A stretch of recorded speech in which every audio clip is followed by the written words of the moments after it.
Barusan ada yang bikin heboh di grup WhatsApp saya. Ada influencer yang ngomong kalau inflasi biaya pendidikan itu 15% per tahunnya. Nah, saya nggak bisa cek kebenarannya secara total, secara 100%. Karena jumlah sekolah dan universitas di Indonesia itu banyak banget. Dan kita mesti tahu satu-satu kalau kita mau cek kebenarannya 100%. Tapi setidaknya sebagai tenaga pendidikan, saya tahu di beberapa universitas memang kenaikan biaya pendidikannya itu tinggi banget. Bahkan nggak hanya 15%, ada yang sampai 20%. Pertanyaannya adalah kenapa biaya pendidikan bisa naik setinggi ini? Nah, saya nggak bisa memastikan secara 100% sekali lagi, tapi saya bisa membayangkan ada dua skenario yang menyebabkan kenaikan biaya pendidikan. Skenario yang pertama, sekarang kita bayangkan sekolah-sekolah dan kampus-kampus yang terkenal terlebih dahulu. Ini adalah sekolah-sekolah dan kampus-kampus yang nggak bakal kehabisan murid. Karena nama mereka sangat terkenal, sehingga murid-murid atau mahasiswa-mahasiswa itu berusaha masuk ke sana apapun caranya. Dan menurut saya, langkah ini logis, karena memang lulusan dari kampus-kampus tersebut, dari sekolah-sekolah tersebut, itu punya chance yang lebih tinggi untuk mendapatkan pekerjaan yang lebih baik. Saya tahu memang banyak orang yang bilang kalau zaman sekarang itu yang paling penting itu adalah skill dan pengalaman. Jadi bukan lulusan kampus mana. Nah, menurut saya ini nggak sepenuhnya benar. Sekarang coba kita bayangkan kalau kita adalah divisi HRD sebuah perusahaan terkenal. Banyak banget orang yang melamar di sana. Apakah kita harus membaca CV-nya satu-satu? Karena masuknya mungkin nggak cuma ratusan loh, ribuan bahkan. Nah, kita nggak bisa menyeleksi satu-satu secara detail kalau memang masih ada 1000 CV. Yang bisa kita lakukan adalah melakukan screening awal terlebih dahulu.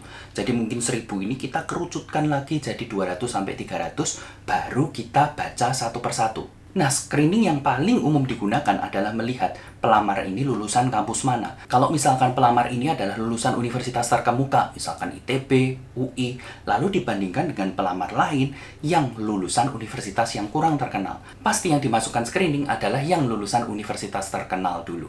Jadi wajar sekali kalau banyak orang yang kepingin masuk kampus-kampus tersebut. Nah, kampus-kampus ini bebas menaikkan biaya pendidikannya. Karena kenapa? Karena kuota mahasiswanya itu sebetulnya tetap saja, kecuali mereka membangun jurusan baru atau mereka membangun gedung baru untuk menampung ekstra mahasiswa. Sedangkan peminatnya itu banyak banget. Jadi mereka sebetulnya lebih bebas menaikkan biaya pendidikan tadi. Lalu kenapa mereka harus menaikkan biayanya? Apakah hanya untuk mencari cuan? Enggak juga. Karena biaya-biaya yang harus mereka tanggung itu banyak banget. Belum biaya gaji dari tenaga pendidikan, tenaga administrasinya. Mereka harus melakukan maintenance gedung, di mana biaya-biaya ini juga naik. Jadi wajar kalau kampus-kampus menaikkan biaya pendidikannya. Nah, skenario yang kedua itu timbul karena banyak kampus-kampus yang hebat di luar negeri menurunkan standar perekrutan mahasiswanya. Setidaknya saya tahu ada satu universitas yang sangat terkemuka di Asia yang tidak lagi menerapkan tes seleksi masuk. Jadi, kalau siswa mau masuk ke kampusnya, dia hanya harus menunjukkan nilai raportnya saja.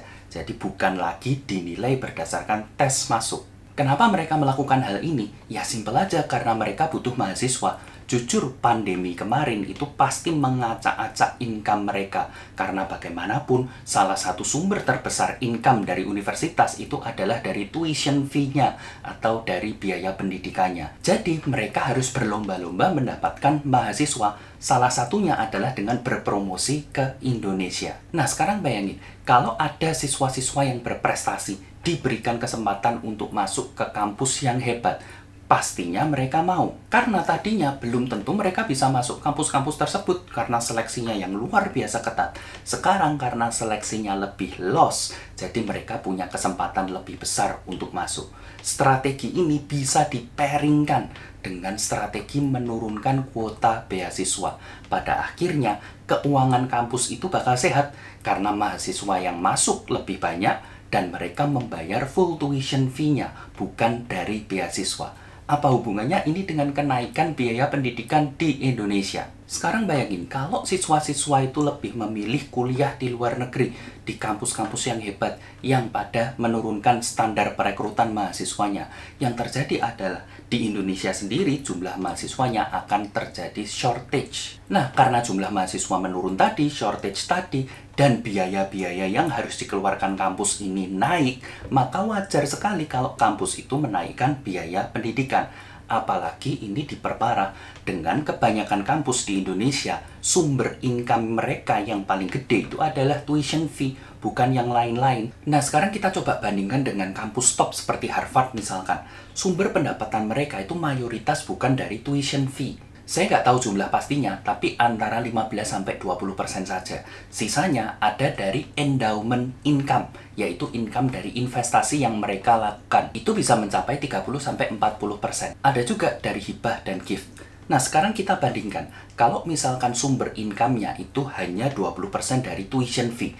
Kalau jumlah mahasiswanya turun, mereka nggak akan sepanik kampus-kampus yang 80% income-nya itu dari tuition fee. Pada akhirnya, kampus-kampus di Indonesia yang mayoritas pendapatannya dari tuition fee, wajar kalau mereka lebih panik dibandingkan dengan Harvard. Dan wajar juga kalau pada akhirnya mereka menaikkan biaya pendidikannya, supaya keuangan kampusnya sehat. Nah, sekarang pertanyaan berikutnya. Apa yang bisa kita lakukan untuk mengcounter hal ini? Saya akan kasih 2 strategi. Yang pertama adalah strategi yang cenderung ofensif dulu, yaitu kita harus menaikkan income kita. Di zaman sekarang sudah nggak zamannya lagi yang namanya single income family. Artinya pemasukan dalam sebuah keluarga itu hanya dari satu sumber saja. Biasanya dari suami yang bekerja. Kecuali kalau kita dari golongan crazy rich, mungkin hal ini masih bisa. Tapi kalau buat kita yang normal-normal saja, sebaiknya ada sumber pemasukan lain. Misalkan dari istri yang bekerja. Nah, kalau menurut pendapat saya, sebaiknya pekerjaan istri ini jangan ikut orang atau jangan jadi wanita karir. Tapi sebaiknya kembangkan bisnis dari rumah. Karena yang namanya bisnis, kalau kita kerjakan dengan tekun, suatu saat akan jadi besar juga. Dan suatu saat bisa-bisa income dari bisnis ini lebih gede dari income-nya suami. Pada saat itu terjadi, suami-suami bisa memilih untuk keluar dari pekerjaannya untuk membesarkan bisnis tersebut, atau bahkan melakukan diversifikasi, membuka lini produk atau lini servis yang baru. Dan pada akhirnya bisnis ini bisa jadi bisnis keluarga yang menghasilkan income yang luar biasa besar. Ini juga harus dibarengin dengan yang namanya investasi, supaya value of money kita, value dari uang kita, itu tidak tergerus oleh inflasi. Nah, kalau misalkan pendapatan atau income kita udah gede, maka biaya pendidikan ini boleh naik 15%, boleh naik 20%, tapi ini nggak akan terlalu berefek pada kita. Strategi yang kedua adalah strategi yang cenderung defensif. Jadi kita mesti ngerti dulu kondisi kita seperti apa, kondisi finansial kita seperti apa, kondisi ekonomi di Indonesia seperti apa. Ya, salah satunya adalah inflasi biaya pendidikan yang 15% ke atas tadi. Kalau saya sendiri secara jujur ini tidak terlalu berefek pada saya, karena ada 1-2 kondisi yang mengharuskan saya untuk child free. Tapi buat kamu-kamu yang kepingin membangun keluargamu sendiri, ada 2 perkataan yang kamu mesti hati-hati betul. Yang pertama adalah banyak anak banyak rezeki. Yang kedua adalah jarak usia antara kamu dan anakmu itu jangan terlalu lebar. Kasihan anaknya. Nah, ini akan kita bahas satu persatu. Yang pertama dari banyak anak banyak rezeki dulu. Setahu saya, perkataan ini lahir dari pada saat kita masih ada di zaman agraris. Pada saat masih banyak orang Indonesia itu menjadi petani. Kalau anaknya banyak, otomatis nantinya anak-anaknya ini akan bisa membantu menggarap sawahnya. Dan pekerjaan dia akan jadi jauh lebih ringan. Dan di masa tuanya nanti, anak-anaknya lah yang akan menggarap sawahnya. Sehingga income dari keluarga akan tetap sehat. Pertanyaannya, apakah ini masih relevan di zaman sekarang? Kalau kita punya banyak anak ya, dan kita berharap anak-anak kita suatu saat, pada saat kita tua, akan take care of us. Jadi anak-anak kita yang akan mencukupi kebutuhan kita. Gimana caranya supaya mereka bisa mencukupi kebutuhan kita? Income-nya harus gede, karena mereka juga harus take care of their own family, dan mereka juga harus take care of us. Nah, gimana caranya supaya income mereka gede? Cara paling normal adalah dengan menyekolahkan mereka setinggi mungkin. Dengan harapan nanti mereka bekerja, mereka dapat gaji yang oke, mereka bisa naik pangkat, mereka bisa promosi sampai akhirnya income mereka gede. Kenapa saya bilang paling normal? Karena ada kemungkinan 1 atau 2 anaknya itu bisa membuat bisnis yang sangat sukses sekali, sehingga income mereka luar biasa besar dari sana. Di sana mereka bisa take care of everyone. Bukan hanya mereka sendiri, tapi juga saudara-saudaranya. dan orang tuanya. Tapi yang harus kita perhatikan, tingkat kesuksesan orang yang membuka bisnis dan akhirnya jadi besar, itu nggak terlalu tinggi. Sebagai contoh, kalau misalkan kita ngomong startup teknologi, hanya 1% yang berhasil dari sedemikian banyak startup yang dibikin. Maka sekali lagi saya katakan, cara yang paling normal adalah menyekolahkan anak setinggi mungkin. Padahal biaya pendidikan ini naik terus. Pada akhirnya ini akan membuat kita terbeban, membuat kita stres. Nah, kalau beban kita berat dan kita stres, pada akhirnya yang menanggung adalah anak-anak kita juga. Nggak hanya dari segi finansial, misalkan uang jajan kurang, atau nggak happy karena nggak pernah diajak jalan-jalan, tapi juga waktu yang bisa mereka spend bersama kita. Kalau kita terus bekerja untuk berusaha membayar biaya pendidikan mereka, waktu yang kita miliki dengan anak-anak kita itu semakin lama semakin sedikit. Inilah yang sering membuat anak-anak itu nggak happy. Padahal tujuan akhir kita adalah keluarga yang bahagia, kan? Nah, sekarang kita masuk ke yang kedua, yaitu tentang jarak usia. Perkataan ini menurut saya sedikit banyak menjadi sebuah faktor yang mempengaruhi usia pernikahan di Indonesia itu makin lama makin muda. Dulu pada zaman papa mama saya, yang normal adalah menikah di usia 30-an karena di sini kerjaan udah lumayan mapan. Sekarang anak usia 22 sampai 23 tahun itu sudah disuruh menikah.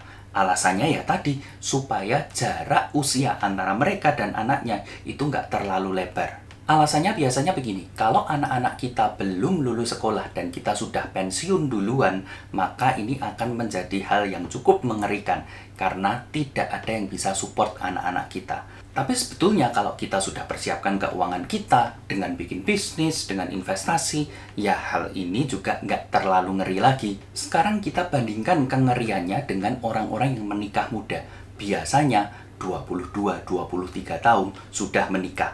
Lalu tahun depannya lagi karena nggak kepingin jarak usianya lebar, sudah punya anak. Jadi orang-orang muda ini yang kerjaannya belum matang, bisnisnya belum jadi, sudah dipaksa untuk menanggung biaya yang terkait anak. Mulai dari kehamilan, lahiran, sampai biaya pendidikan anak yang naik 15% per tahun.